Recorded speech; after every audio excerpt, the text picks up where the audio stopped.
Baghdad کی سڑکیں، Baghdad کی سرزمین،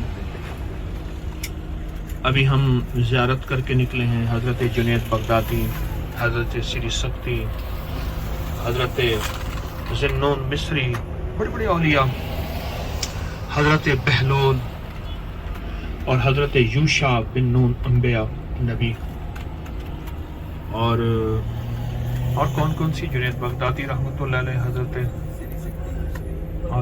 حضرت بہلول، حضرت ابراہیم خواص. یہ ابھی ہم کرخ میں ہیں. بغداد کا ایک جگہ ہے کرخ، جہاں کی حضرت معروف ہے کرخی.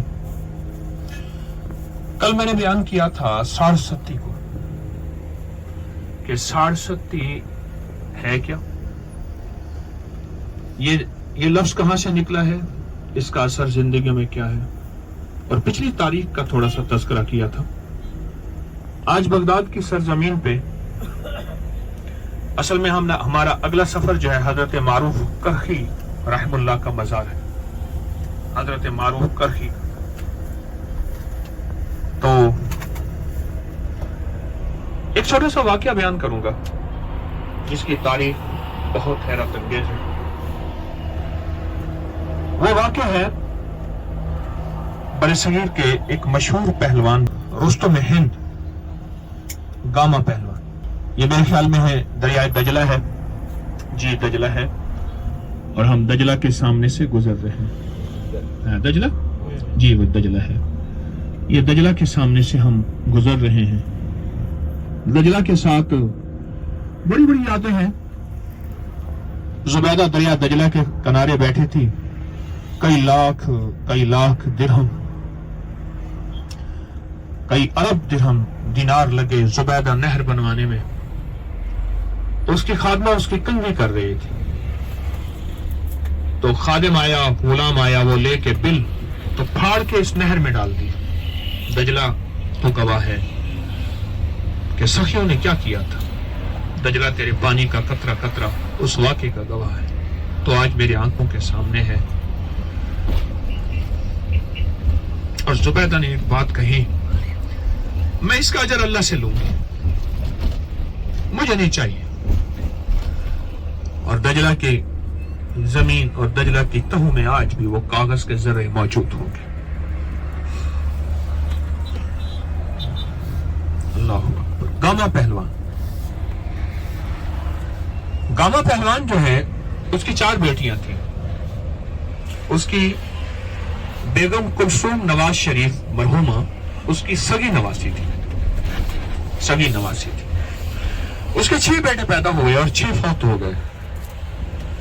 ایک بیٹے کے غم نے گامے پہلوان کی کمر کو توڑ دیا.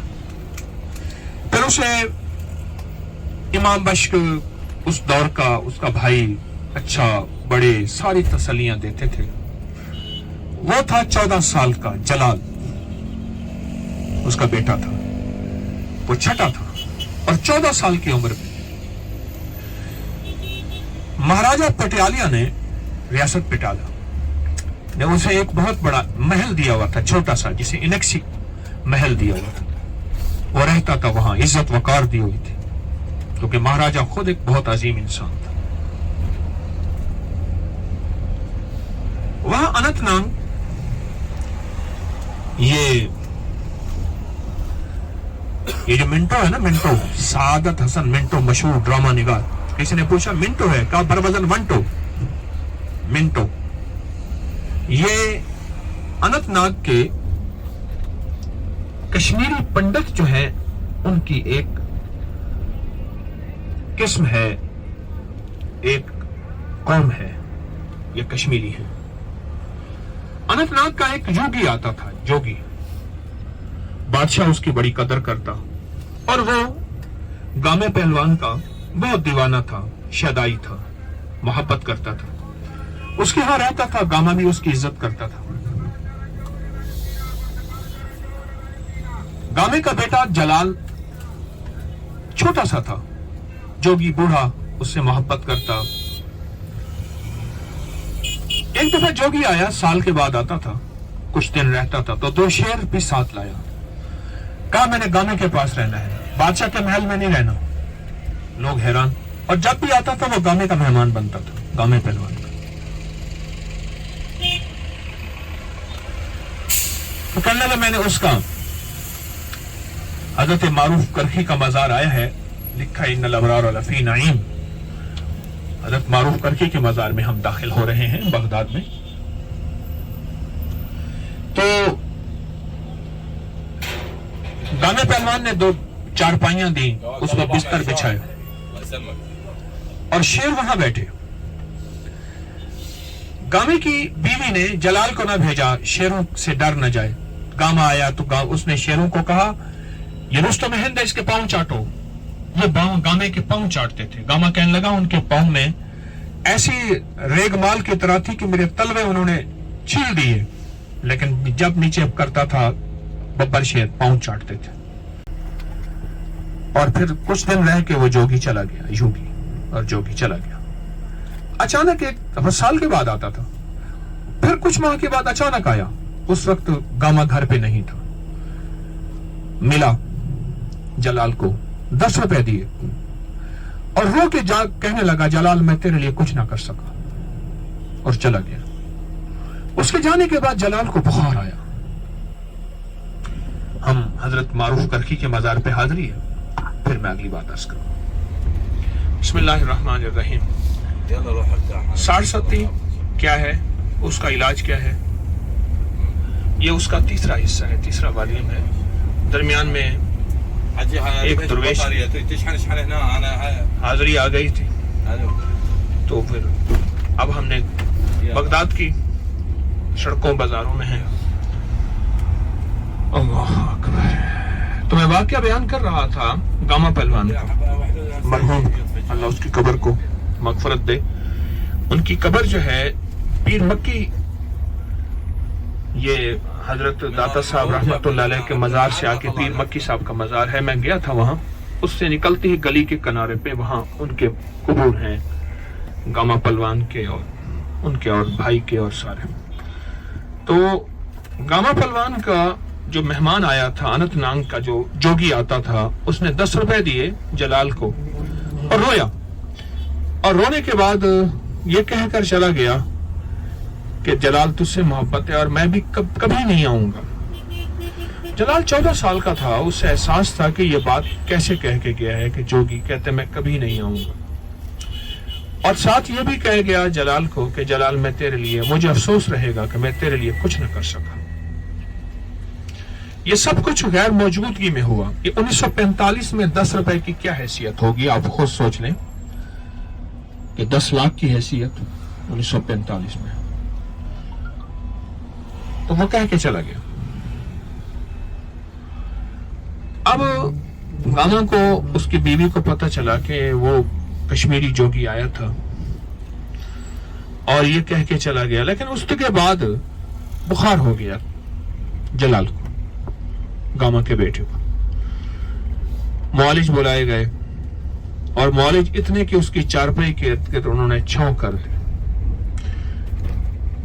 اور اس کی آہیں نکل رہی تھی گاما کی کہ پہلے 5 بیٹوں کا غم دیکھ چکا تھا اور اب یہ 6ٹھا بیٹا. لیکن معالج کچھ نہ کر سکے اور داغے میں فارقت آنسو دے کے آخر کار جلال فوت ہو گیا. بس اس کے بعد گاما کی کمر ٹوٹ گئی. رستم ہند تھا, بڑوں بڑوں کو اٹھا کے اس نے پھینک دیا, سارے ان کی طاقتوں کے جوہر نکال دیے, پر بیٹے جلال نے کمر توڑ دی. اور آخری عمر تک پھر گاما اپنے جلال کو, جیسے مجھے ایک درویش کی بات یاد آئی, میں گل وچ پا کے کفنی مل جاواں بغداد دے فقیراں تے کوکا میرا میرا میرا میرا کہتے ہیں حضرت پیرانی پیر شیخ عبد القادر جیلانی رحمت اللہ علیہ کو, کہ کفنی گلے میں ڈالوں اور بغداد کے فقیروں میں مل کے, فقیر تو پیسے مانگے اور میں کوکا میں کہوں میرا میرا میرا میرا. یہ حضرت پیرانی پیر شیخ عبد القادر جیلانی رحمت اللہ علیہ کی محبت میں ہے بالکل یہی کیفیت. گاما کی ہو گئی اور گاما اپنے رب سے ملا۔ یہ واقعہ کیا تھا جو میں نے مختصر آپ کو سنایا، کیونکہ غم کا قصہ طویل ہوتا ہے۔ میرے دل میں تھی بڑی چاہتیں، میرے من میں تھی بڑی لذتیں، مگر اس کی لذت عشق نے سبھی لذتوں کو مٹا دیا۔ یہ واقعہ کیا ہے؟ گامے کے ساتھ کیا ہوا؟ کسی جادوگر نے اس کے اوپر شارستی کا عمل کیا، اس کی نسلوں کو ساڑ دیا۔ یہ کیا عمل تھا؟ یاد رکھیے گا، ہمارے ہاں ایک بیماری ہوتی ہے سبیان، کہتے ہیں ماں کو، سبیان بچے کو کہتے ہیں۔ ایک بلا ہوتی ہے جس کی محدثین نے بڑی تشریح کی ہے، اور وہ بلا صرف اور صرف بچے کھاتی ہے۔ اس سبیان کو ہمارے ہاں 18 کہا جاتا ہے۔ 18 کہ بچہ جب 7ویں مہینے سے نکل کے، وہی 60 کی کیفیت سنتے جائیں آپ، 7ویں مہینے سے نکل کے 8ویں مہینے میں داخل ہوتا ہے ماں کے پیٹ میں، یا پیدا ہونے کے بعد 8ویں ہفتے، 8 مہینے، 8 سال، تو بچے کو ایک بیماری اور روگ لگنا شروع ہو جاتا ہے۔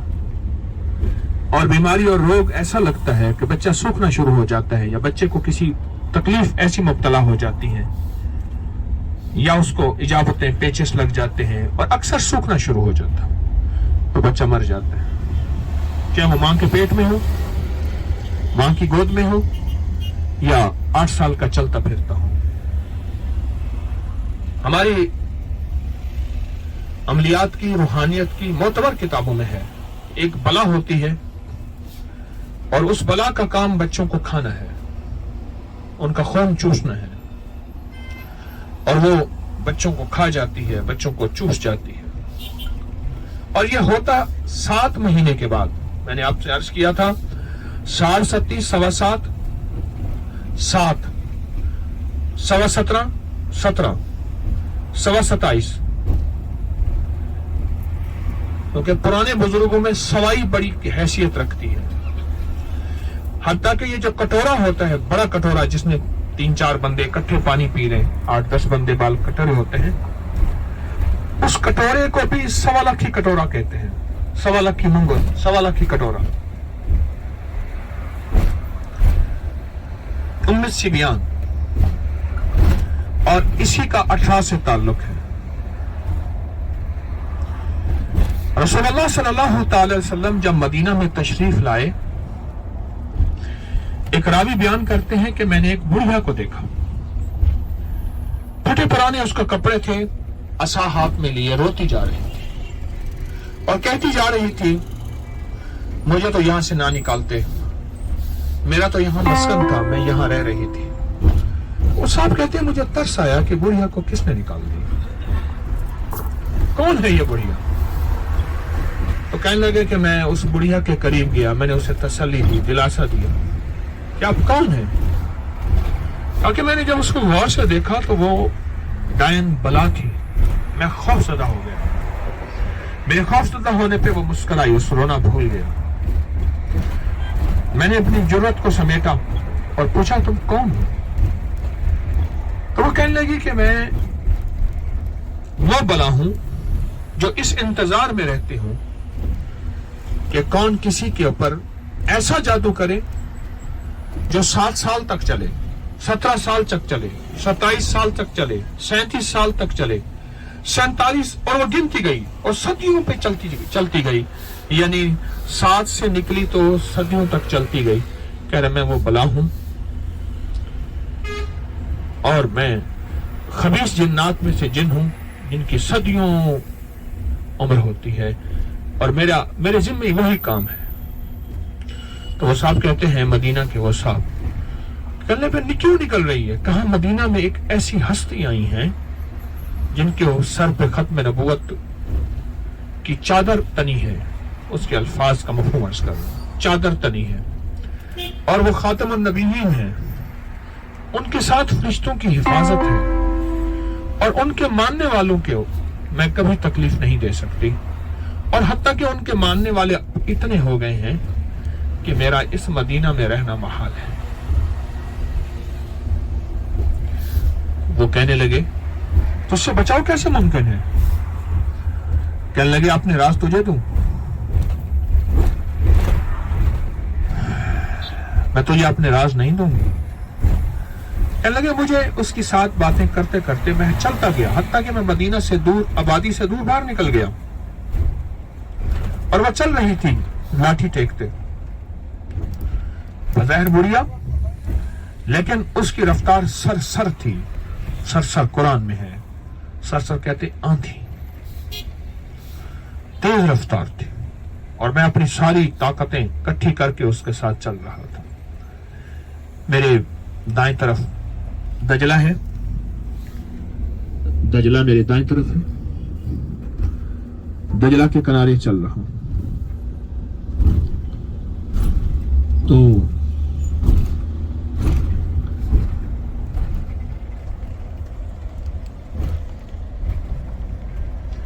کہنے لگے کہ میں حیران ہوا، اس سے میرا دل میں آیا کہ میں اس سے راز پوچھ لوں۔ تو اس نے پھر مجھے راز بتایا، کہا ٹھیک ہے اگر تو کہتا ہے تو میں جگہ تو ویسے چھوڑ کے جا رہی ہوں کہ میں تجھے راز بتاتی ہوں، اگر کوئی بندہ اس راز کو پا لے گا تو مجھ جیسے جتنی بھی بلائیں ہیں، ڈائنے ہیں، آفتیں ہیں، کالی چیزیں ہیں، وہ اس کے قریب نہیں آئیں گی اور اس کی نسلوں کے قریب نہیں آئیں گی۔ اور راز میں آپ کو آگے بتاتا ہوں جب میں علاج بتاؤں گا۔ اس بڑھیا نے کیا راز بتایا جو مدینہ سے نکل کے جا رہے تھے، اور پھر اس نے کہا کہ جب تک مدینہ میں محمدی ہیں صلی اللہ تعالی علیہ وسلم، میں اس وقت تک مدینہ میں نہیں آ سکتی، اس وقت تک مدینہ میں نہیں آ سکتی۔ ایک شخص کا نام تھا لبید، یہودی تھا۔ حسد ہوا کہ کوشش ہوئی کہ مدینہ میں تو میرے کملی والے قوم کی عزت وقار، شان و شوکت بڑا بننا وہ چاہتا تھا۔ اس نے کیا کیا؟ اس نے دو عورتوں کو کہا کہ منہ مانگے پیسے دوں گا۔ کھجور کا وہ خوشہ جو ابھی پھوٹ رہا تھا، اور کچھ اور چیزیں جن میں روایات میں بال بھی آتے ہیں، وہ ساری چیزیں اس نے جمع کر کے دی کہ کیا ممکن ہے کہ خسور کے خوشے کو ایسے گوندو جیسے عورتوں کے بال عورتیں آپس میں گوندتی ہیں، لٹیں بناتی ہیں، ایک بال دوسرے کے اندر، ایسا ممکن ہے؟ اور مجھے تم وہ اسم پڑھ کے دو۔